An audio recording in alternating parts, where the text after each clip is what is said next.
दोस्तों, स्वागत करता हूं आपका अपने यूट्यूब चैनल पर। जैसा कि आप लोगों को विदित है कि आपका पेपर 11 से 18 फरवरी के मध्य आपका निर्धारित किया गया है यूपीपी का, तो उसी का हम प्रैक्टिस सेट करवा रहे हैं। और ये प्रैक्टिस सेट आपका प्रीवियस ईयर का पेपर ही है, तो इससे आपको एक अंदाज़ा लग जाएगा कि क्वेश्चंस कहाँ से बनते हैं। ठीक है, तो ये आपके लिए बहुत ही ज़रूरी है कि लास्ट 10 ईयर का तो प्रीवियस ईयर कम से कम सॉल्व ही होना चाहिए आपके पास। ठीक है, अगर नहीं है तो जितना भी प्रीवियस ईयर मिल पाता है आप उन्हें सॉल्व कर लें। तो आइए स्टार्ट करते हैं। क्वेश्चन आपका है कि अंक शब्द के अनेकार्थी शब्द समूह का चयन कीजिए, या कह सकते हैं कि यहाँ पर अंक के पर्यायवाची शब्द और कौन कौन से हैं। ठीक है, तो अंक मतलब होता है आपका गोद, आपका संख्या भी अंक मतलब होता है, और आपका अध्याय भी अंक मतलब होता है। तो ऑप्शन बी जो हो जाएगा इसका राइट आंसर हो जाएगा, गोद, संख्या और अध्याय। ठीक है, अंक जो है, अंक शब्द के अनेकार्थी शब्द में आपको गोद, संख्या और अध्याय ये तीनों मिल जाएंगे। नेक्स्ट है आपका अपराध बोध से होने वाली ग्लानि के लिए, अपराध बोध से होने वाली ग्लानि वाक्यांश के लिए एक शब्द है। ठीक है, तो जब हम कोई अपराध करते हैं और फिर जब ग्लानि होती है वो आत्मग्लानि कहलाती है। ऑप्शन सी इसका राइट आंसर हो जाएगा। नेक्स्ट है चिर और चीर के अर्थ के सही विकल्प का चयन कीजिए। ठीक है, चिर और चीर के सही विकल्प का चयन करना है। तो चिर मतलब होता है पुराना, और चीर मतलब होता है वस्त्र। चीर हरण आपने सुना होगा, द्रौपदी का चीर हरण, तो वहां पर चीर का मतलब क्या हुआ, वस्त्र, और चिर का मतलब होता है पुराना। तो ऑप्शन डी हो जाएगा। नेक्स्ट है सम उपसर्ग से बना शब्द है। ठीक है, सम उपसर्ग से बना शब्द कौन सा है, तो ये आपका क्या हो जाएगा, संयोग जो है वो सम उपसर्ग से बना है। समधन योग हो जाएगा, तो संयोग हो जाएगा। तो सम उपसर्ग से बना शब्द क्या है, संयोग है। नेक्स्ट है रंगीला शब्द में किस प्रकार का प्रत्यय प्रयोग हुआ है। प्रत्यय क्या होता है, जो शब्द के पीछे प्रयोग किया जाता है, और उपसर्ग क्या होता है, शब्द के आगे प्रयोग किया जाता है। 117 नंबर के क्वेश्चन में हमने जब देखा कि सम उपसर्ग से बना प्रश्न क्या, बन शब्द क्या है, तो वहां पर सम का पहले प्रयोग किया जाता है। तो संयोग को हम क्या लिख सकते थे, समधन योग। ठीक है, इसी प्रकार रंगीला में पीछे शब्द के पीछे जो होगा वो आपका जोड़ा जाएगा, उसे हम प्रत्यय कहते हैं। तो इसका राइट आंसर हो जाएगा वो इला हो जाएगा। रंगीला में क्या प्रत्यय है, इला प्रत्यय है, ईला प्रत्यय। ठीक है, इला नहीं ईला प्रत्यय है रंगीला में। नेक्स्ट है सूर्योदय में कौन सी संधि है। सूर्योदय का जब हम संधि विच्छेद करेंगे तो हम लिखेंगे सूर्य धन उदय। ठीक है, तो सूर्य धन उदय में आपका जो संधि हो जाएगा वो आपका हो जाएगा गुण संधि। ऑप्शन ए इसका राइट आंसर हो जाएगा। नेक्स्ट है शुद्ध वाक्य का चयन कीजिए। यहाँ पर आपको शुद्ध वाक्य बताना है, शुद्ध वाक्य कौन सा है। तो आप सारे वाक्यों को यहाँ पर देख लें। उसका शिमला जाना है, ये गलत है। आपको देखने से लग जाएगा कि क्या गलत है और क्या सही है। उसने शिमला जाना है, ये भी गलत है। उससे शिमला जाना है, ये भी गलत है। उसे शिमला जाना है, ये सही है। तो ऑप्शन डी इसका राइट आंसर हो जाएगा। नेक्स्ट है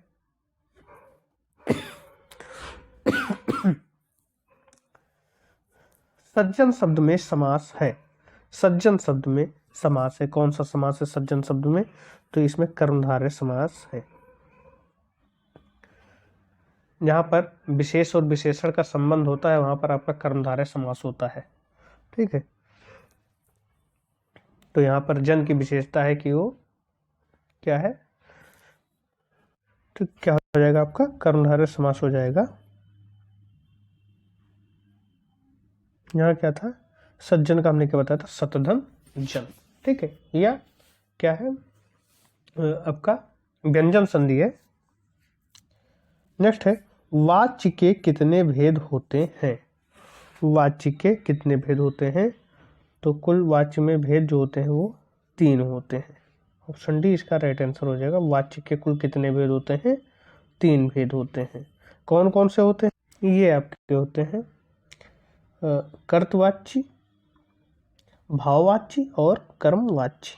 ठीक है, ये 3 भेद होते हैं। नेक्स्ट है वह दिन भर पढ़ता रहता है, रेखांकित पद में अव्यय बताइए। दिन भर लिखा हुआ है, ठीक है।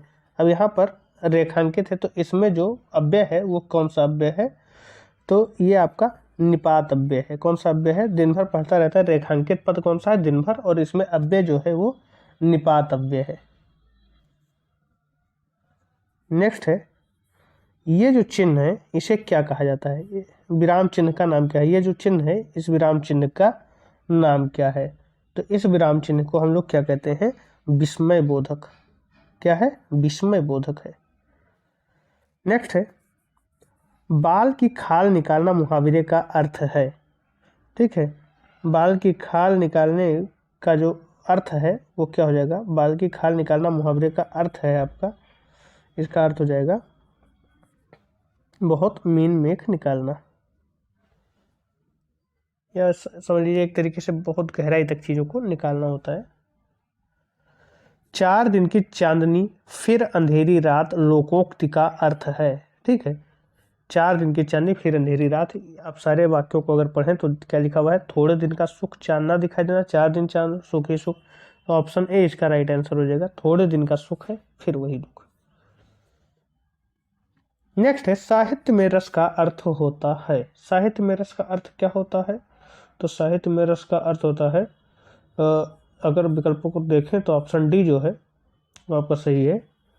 इस साहित्य से मिलने वाली जो आनंदभूति होती है वही साहित्य में रस का अर्थ होता है। दोहा छंद में कितने चरण होते हैं? दोहा छंद में कितने चरण होते हैं? तो यहाँ पर 4 चरण होते हैं। कितने?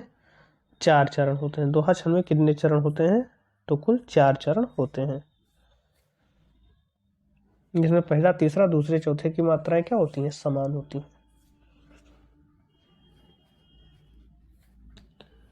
नेक्स्ट है, भाषा शब्द में शब्द और अर्थ की दृष्टि से सौंदर्य उत्पन्न करता है। शब्द और अर्थ की दृष्टि से कौन सौंदर्य उत्पन्न करता है?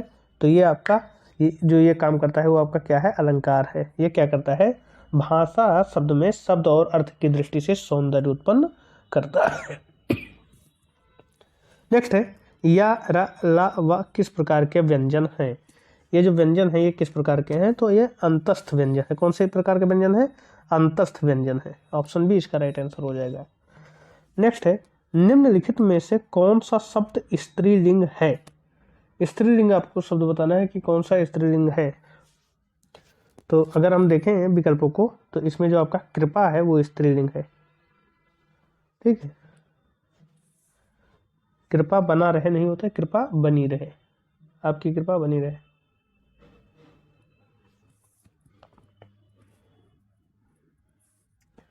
नेक्स्ट है, वचन किसका बोध कराता है? तो यहाँ पर सारे विकल्पों को अगर आप पढ़ें कि प्राणी या वस्तु के एक या अनेक होने का, प्राणी या वस्तु के एक होने का, प्राणी या वस्तु के अनेक होने का, प्राणी या वस्तु के लिंग का। देखिए वचन, एक वचन, बहुवचन, तो ये क्या कराता है? एक या अनेक। एक वचन होगा अगर एक वस्तु होगी, बहुवचन होगा या बहुत वस्तु होगी, अनेक वस्तु होंगी। तो ऑप्शन ए इसका राइट आंसर हो जाएगा।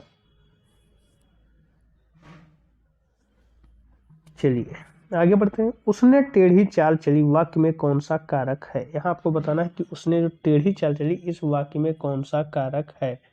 तो यहाँ पर कर्ता कारक है। ऑप्शन डी इसका राइट आंसर हो जाएगा। कर्ता कारक में क्या होता है कि जो वाक्य में संज्ञा या सर्वनाम जो होता है वो क्रिया करने वाले का बोध करवाता है। ठीक है, उसे कर्ता कारक कहते हैं। और कर्ता कारक का एक महत्वपूर्ण पहचान ये होता है, ने वहां पर प्रयोग में आएगा। कर्ता ने, एक तरीके से ऐसे कर्म में है तो को। ठीक है, तो यहाँ पर कर्ता कारक हो जाएगा। तो उसने है तो ने यहाँ पर है तो ये क्या हो जाएगा? कर्ता कारक। नेक्स्ट है आपका, विशेषण किस शब्द की विशेषता बताता है? विशेषण जो है वो किस शब्द की विशेषता बताता है? तो संज्ञा की विशेषता बताता है। ऑप्शन ए इसका राइट आंसर हो जाएगा। संज्ञा या अगर सर्वनाम है तो उसकी विशेषता बताता है। और इसे क्या कहते हैं? जिसकी विशेषता बताई जाती है उसे हम विशेष्य कहते हैं, और जो विशेषता बताता है जो शब्द वो विशेषण कहलाता है। नेक्स्ट है, कर्म के आधार पर क्रिया के कितने भेद होते हैं? कर्म के आधार पर यदि हम क्रिया के भेद देखें तो 2 होते हैं। कौन कौन से? एक सकर्मक होता है और एक अकर्मक होता है। तो कर्म के आधार पर 2 प्रकार की क्रियाएं होती हैं। कौन कौन सी? एक सकर्मक और एक अकर्मक क्रिया होती है। नेक्स्ट है, व्याकरण में काल का क्या अर्थ है? व्याकरण में अगर हम काल देखें तो काल का क्या अर्थ होता है? तो काल का अर्थ समय होता है। ठीक है, ऑप्शन बी इसका राइट आंसर हो जाएगा। यह ताले की चाबी है। देखिए अंडरलाइन है ताले की।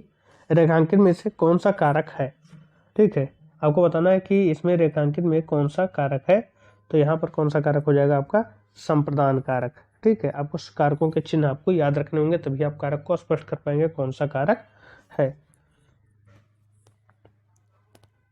निम्नलिखित में से कौन सा शब्द पुल्लिंग है? यहाँ पर आपको पुल्लिंग शब्द बताना है कि कौन सा शब्द पुल्लिंग है। तो भवदिया हो गया, भवदिया हो गया, डिबिया हो गया, साधु हो गया, संचालक। तो आपका संचालक है वो पुल्लिंग है।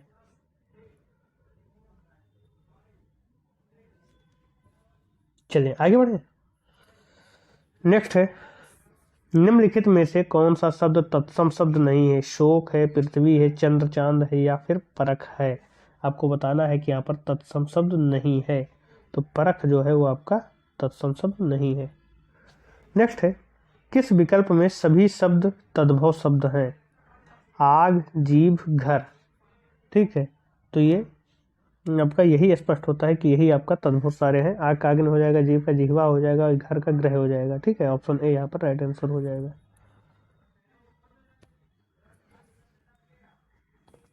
दिए गए विकल्पों में से कौन सा विकल्प दूध का पर्याय नहीं है? दुग्ध है, पेय है, गौरस है, या फिर अमीय। अमीय देखिए ये किसका है? अमीय जो है वो आपका अमृत का है।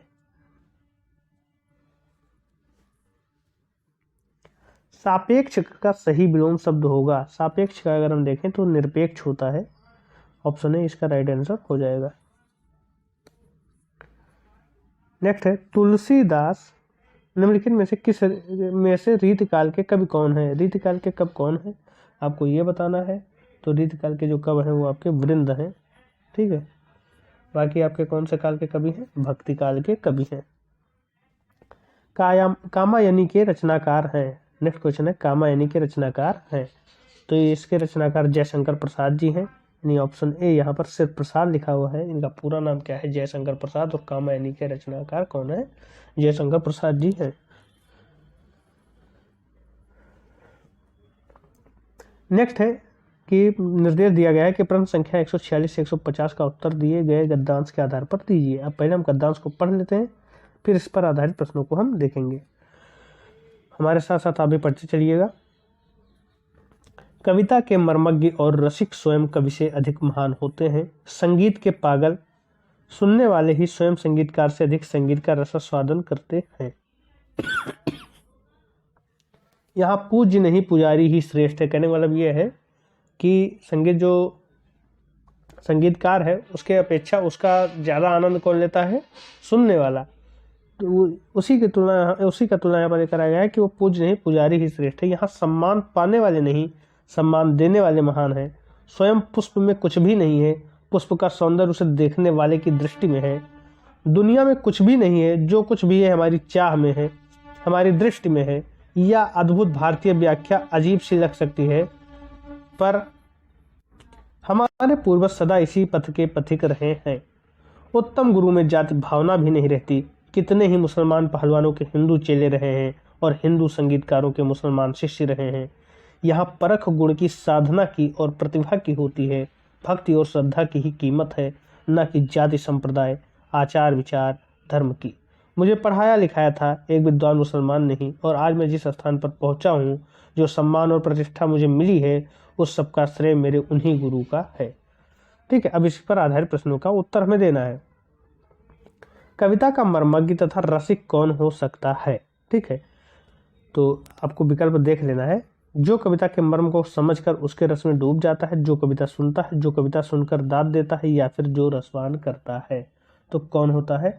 तो जो कविता के मर्म को समझकर उसके रस में डूब जाता है वही रसिक होता है, वही रस का आनंद उठाता है। ऑप्शन ए इसका राइट आंसर हो जाएगा। नेक्स्ट है, पुष्प का सौंदर्य किसमें है? अभी हमने गद्यांश को पढ़ते समय देखा कि पुष्प का सौंदर्य पुष्प में ना होकर उसके देखने वाले में होता है। तो ये हो जाएगा आपका ऑप्शन बी, देखने वाले की दृष्टि में। नेक्स्ट है, अच्छा गुरु अपने शिष्य में देखता है। क्या देखता है?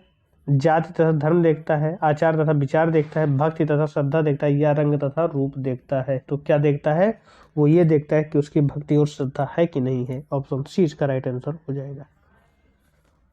नेक्स्ट है पथ शब्द का उचित समानार्थी शब्द है। पथ मतलब होता है रास्ता, और इसका जो उचित समानार्थी शब्द हो जाएगा वो रास्ता का मार्ग हो जाएगा। ऑप्शन ए इसका राइट आंसर हो जाएगा। लास्ट क्वेश्चन आज का है कि जो सम्मान और प्रतिष्ठा मुझे मिली है उस सब का श्रेय मेरे उन्हीं गुरु का है। कथन से कौन सा भाव प्रकट होता है? गुरु के प्रति घृणा दिखाता है? नहीं। गुरु के प्रति अपनापन दिखाता है, या फिर गुरु के प्रति शिष्य भावना दिखाता है, या फिर गुरु के प्रति श्रद्धा दिखाता है? तो ये जो लाइन कही गई है वो गुरु के प्रति श्रद्धा को प्रदर्शित करता है। तो ऑप्शन डी इसका राइट आंसर हो जाएगा कि जो सम्मान और प्रतिष्ठा मुझे मिली है उस सब का श्रेय मेरे कौन है? उन्हीं गुरु का है। ठीक है, तो इस तरीके से हमने प्रीवियस ईयर में जो क्वेश्चन आए थे हिंदी के, ये किस साल का पेपर है ये मैं आपको बता दे रहा हूँ। तो इसे सॉल्व किया गया है, और ये प्रीवियस ईयर का तो पेपर है। इस तरीके से सारे पेपर जो लगभग हुए हैं उन्हें हम करवा देंगे। ये जो पेपर है 26 अक्टूबर 2018 का है, प्रथम पाली का। ठीक है, उत्तर प्रदेश पुलिस कांस्टेबल का है। ठीक है, तो हिंदी करते रहेंगे, साथ ही साथ में अब जीएस का भी हम जितना प्रीवियस ईयर का क्वेश्चंस आया है उन सारे क्वेश्चंस को हम उन सारे जो जीएस के क्वेश्चंस हैं उन्हें भी हम कवर करेंगे। ठीक है, तो मिलते हैं नेक्स्ट वीडियो में। धन्यवाद।